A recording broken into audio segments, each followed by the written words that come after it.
ఇండియాలోనే #1 varicose veins hospital Avis vascular centre. వాగర్థావివ సంపృక్తౌ వాగర్థ ప్రతిపత్తయే జగతః పితరౌ వందే పార్వతీ పరమేశ్వరౌ. ఆదిత్యాయ చ సోమాయ మంగళాయ బుధాయ చ గురు శుక్ర శనిభ్యశ్చ రాహవే కేతవే నమః. శృంగేరి జగద్గురు పీఠాధిపతులకి, కంచి పీఠాధిపతులకి నమస్కారములు తెలియజేసుకుంటూ కార్యక్రమాన్ని ప్రారంభిద్దాం.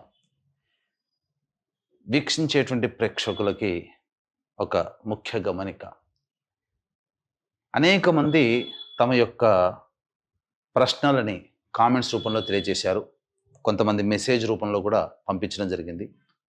అందులో ప్రధానంగా గమనించింది ఏంటంటే, ఎలాగో జన్మించిన నక్షత్రము, ఆ నక్షత్రాన్ని బట్టి ఒక రాశి ఉంటుంది, ఆ రాశి ప్రకారము మేము చూసుకోగలుగుతున్నాం. కానీ మా పెద్దలు వాళ్ళకి డేట్ ఆఫ్ బర్త్ అనేటువంటిది తెలుసు, కానీ అలాగే ఏ సంవత్సరంలో పుట్టారో తెలియదు. మరి అటువంటి వాళ్ళు కూడా చూసుకోవాలంటే ఎలా అనేటువంటి ఒక ప్రశ్నని తీసుకురావడం జరిగింది. కాబట్టి వీళ్ళందరినీ కూడా దృష్టిలో పెట్టుకొని, ఇప్పుడు ఏ నక్షత్రము ఏ రాశి వాళ్ళైతే జన్మిస్తారో ఆ రాశి మరియు ఒక మంత్లో ఒక డేట్ నుంచి ఇంకొక డేట్ మధ్యలో పుట్టినటువంటి వాళ్ళు ఒక రాశికి చెందిన వాళ్ళుగా మనకు తెలియచేయడం జరుగుతుంది శాస్త్ర ప్రకారము. కాబట్టి ఈ యొక్క గణాంకాలని దృష్టిలో పెట్టుకొని మనం వినూత్నంగా రాశితో పాటుగా ఒక నెలలో పుట్టినటువంటి వాళ్ళకి, అనగా ఉదాహరణకి ఉజ్జాయింపుగా ఏ రాశికి చెందుతారో ఆ రాశి వాళ్ళని మనం క్రోడీకరించుకొని ఈ యొక్క నూతన విధానంగా మనం తెలియచేయడం జరుగుతుంది. ఒకవేళ రాశికి సంబంధం లేకపోయినా మీరు జన్మించిన జన్మ తేదీ మరియు జన్మ నెల ఏదైతే ఉంటుందో జన్మ మాసమును బట్టి మీరు ఒక రాశికి చెందుతారు. ఆ రాశిది ఆ ఫలితాలు కూడా మీకు కూడా ఉపయోగంగా ఉంటాయని చెప్పి తెలియచేయవచ్చు. అలాగే ప్రస్తుతం గమనించుకున్నట్లయితే ఈ యొక్క ద్వాదశ రాశుల వారికి సంబంధించినటువంటి శుభ అశుభ ఫలితాలు అనేటువంటివి మీకు క్లుప్తంగా తెలియచేయడానికి ప్రయత్నం చేస్తాను. 16 ఆగస్టు నుంచి 31 ఆగస్టు వరకు ధనుస్సు రాశి, అంటే ధనుస్సు రాశిలో మూల 1, 2, 3, 4 పాదాలు, పూర్వాషాఢ 1, 2, 3, 4 పాదాలు, అలాగే ఉత్తరాషాఢ 1వ పాదంలో జన్మించినటువంటి వాళ్ళు ఈ యొక్క ధనుస్సు రాశికి చెందిన వారుగా అవుతారు. అలాగే సంవత్సరం క్యాలెండర్లో డిసెంబర్ 17 నుంచి జనవరి 20వ తారీఖు వరకు మధ్యలో పుట్టినటువంటి వాళ్ళు ఈ యొక్క ధనుస్సు రాశికి కూడా చెందిన వాళ్ళు అవుతారు. కాబట్టి డిసెంబర్ 15 నుంచి జనవరి 20 మధ్యలో పుట్టిన వాళ్ళు, మూల పూర్వాషాఢ ఉత్తరాషాఢ 1వ పాదంలో జన్మించినటువంటి వాళ్ళు ధనుస్సు రాశి. కాబట్టి 16 ఆగస్టు నుంచి 31 ఆగస్టు వరకు ఏ విధంగా ఉండబోతుందో తెలుసుకునే ప్రయత్నం చేద్దాం. గురుబలము అలాగే సంపూర్ణముగా ఉన్నటువంటి కారణం చేత అనుకున్న పనులు సజావుగా పూర్తి అవుతాయి. అలాగే ధనపరమైనటువంటి సమస్యల్ని తీర్చుకోగలుగుతారు. ముఖ్యంగా అన్ని విధాలుగా యోగదాయకంగా ఉంటుంది. మీ కీర్తి ప్రతిష్టలు పెరుగుతాయి. అయితే శుక్రగ్రహ సంచారమే అనుకూలంగా లేదు. ఈ కారణం వల్ల ఏమవుతుంది, ఎదుటి వాళ్లతో మీరు ఎవరితో కలిసి పని చేస్తారో, ఎవరితో కలిసి ప్రయాణం చేస్తారో, ఎవరితో కలిసి జీవిస్తుంటారో వాళ్ళ మధ్య కొంత విభేదాలు వచ్చే అవకాశం ఉంటుంది. కాబట్టి ఎదుటి వాళ్ళ మీద పెత్తనం చెలాయించకుండా సజావుగా సాగే విధంగా మీ యొక్క ప్రవర్తన గనక ఉంచుకుంటే అన్ని విధాలుగా సమస్యలు చాలా తగ్గుముఖం పడతాయని చెప్పవచ్చు. ఇక ఈ శుక్రుడు కూడా అనుకూలంగా ఉన్నటువంటి కారణం. అయితే ఎప్పటి వరకు 21వ తారీఖు నుంచి సంపూర్ణంగా యోగదాయకంగా ఉంటాడు. ఈ కారణం చేత విలువైన వస్తువులు కొనుగోలు చేస్తారు, స్త్రీ సౌఖ్యం కలుగుతుంది, నూతన వ్యక్తులు పరిచయం అవుతారు. అన్ని విధాలుగా శుక్రగ్రహ సంచారం వలన యోగదాయకంగా ఉంటుందని చెప్పవచ్చు. ఇక బుధుడు కూడా అనుకూలంగా ఉన్నటువంటి ఈ కారణం చేత పెట్టినటువంటి పెట్టుబడులలో మంచి లాభసాటిగా ఉంటుంది, కుటుంబ సౌఖ్యం పెరుగుతుంది, ధనపరమైన సమస్యలు తీర్చుకుంటారు, లోన్ల కోసం ఆశించేటువంటి వ్యక్తులకి లోన్లు శాంక్షన్ అవుతాయని చెప్పవచ్చు.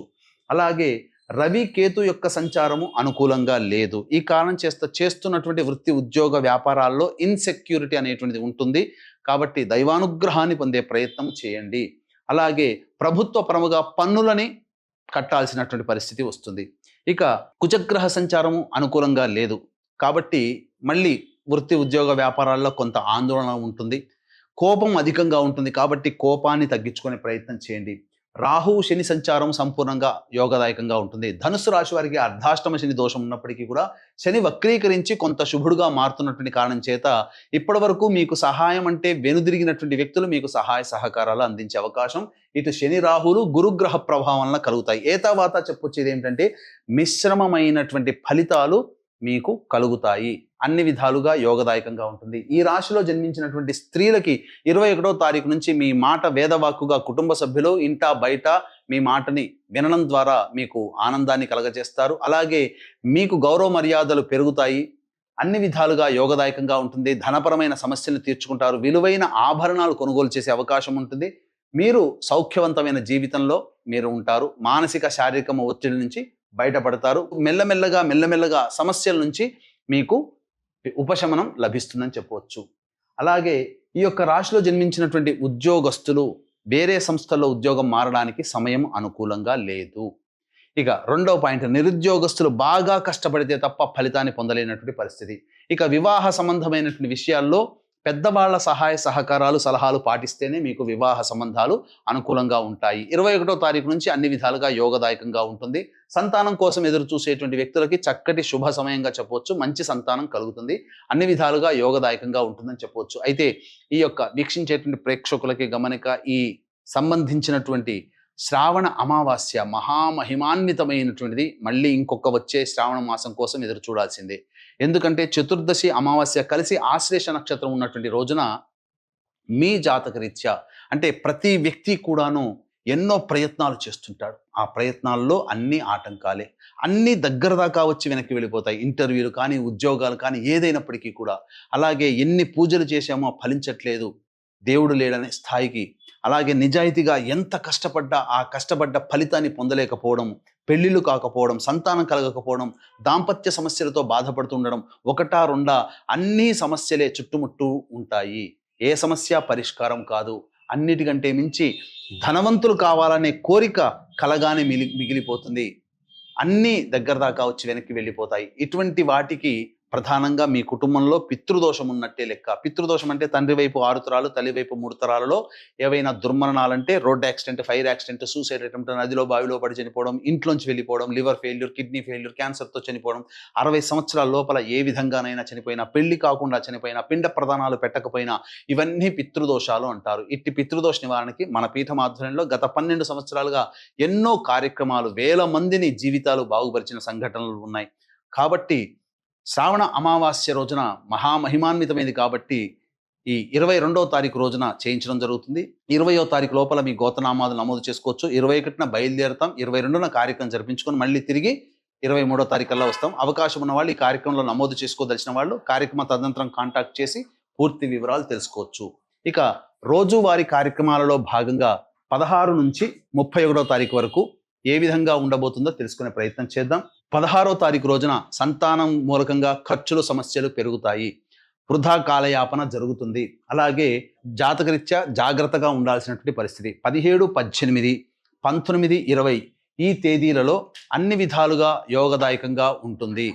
ముఖ్యంగా రాబడి పెరుగుతుంది. రాని బాకీలు వసూలవుతాయి. సమస్యల్ని పరిష్కరించుకోగలుగుతారు. ఖర్చుకు మించిన ఆదాయం లభిస్తుంది. సంతోషంగా జీవిస్తారని చెప్పవచ్చు. 21, 22, 23, 24, 25 ఈ తేదీలలో మానసికమైనటువంటి ఆందోళన అధికంగా ఉంటుంది. అలాగే ఆస్తికి సంబంధించిన పంపకాలు చర్చకు వస్తాయి. ఏ పని ముందుకు సాగదు. అలాగే ఒక ఆందోళన అంటే జిగ్జాగ్ లాగా ఉంటుంది. నిర్ణయం తీసుకోలేకపోతారు. ఇక 26, 27, 28, 29, 30 ఈ రోజులలో మీకు అన్ని విధాలుగా ఆనందదాయకంగా ఉంటుంది. రాని బాకీలు వసూలవుతాయి. ధనపరమైన సమస్యలు తీర్చుకుంటారు. సంతానం గురించి ఒక శుభవార్త మీరు వింటారు. అలాగే అన్ని విధాలుగా అనుకూలంగా ఉంటుందని చెప్పవచ్చు. 31వ తారీఖు రోజున మాత్రం అనవసరమైనటువంటి ఖర్చులు సమస్యలు పెరుగుతాయి.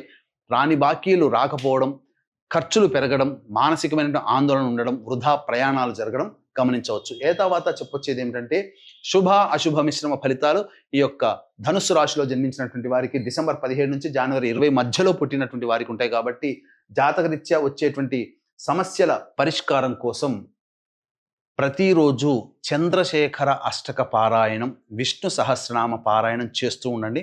అన్ని సమస్యలు తొలగిపోతాయి. సర్వం శ్రీ ఉమామహేశ్వర పరబ్రహ్మార్పణమస్తు.